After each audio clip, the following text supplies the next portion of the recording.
Mastering Intransitive Phrasal Verbs, a leap in English fluency. Hello there, language enthusiasts. In today's video, we are diving deep into the world of phrasal verbs, specifically intransitive phrasal verbs. By the end of this session, you'll be able to identify and use them correctly, giving your English a natural and fluent touch. So, what exactly are intransitive phrasal verbs? These are phrasal verbs that do not need an object to complete their meaning. Unlike transitive phrasal verbs, the meaning is complete once the verb and particle have been stated. Examples include wake up, give in, and show off. Important note: you can't put a direct object after these phrasal verbs. Let's look at some examples to make this clearer. I woke up at 7 a.m. He finally gave in after hours of persuasion. She loves to show off her new car. In each of these examples, the phrasal verbs woke up, gave in, and show off don't require an object to make sense.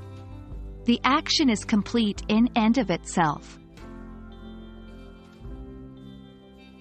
The most common mistake when dealing with intransitive phrasal verbs is trying to force an object into the sentence.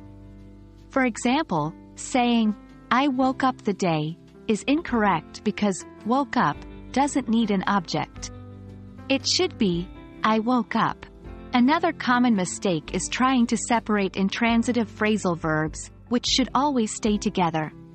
Saying, I woke, instead of, I woke up, is an example of such an error. Now that we've covered the basics, let's practice. Can you identify the intransitive phrasal verbs in the following sentences? 1. The meeting went on longer than expected. 2. He often shows up late for work. 3. She grew up in a small town. Answers: went on, shows up, grew up. There you have it, folks. That's your brief introduction to intransitive phrasal verbs. Remember, they don't need an object to make sense, and they can't be separated. With enough practice, you'll soon be able to identify and use them effortlessly. We hope this video has been helpful. Keep practicing and stay tuned for more English language learning content. Until next time, happy learning!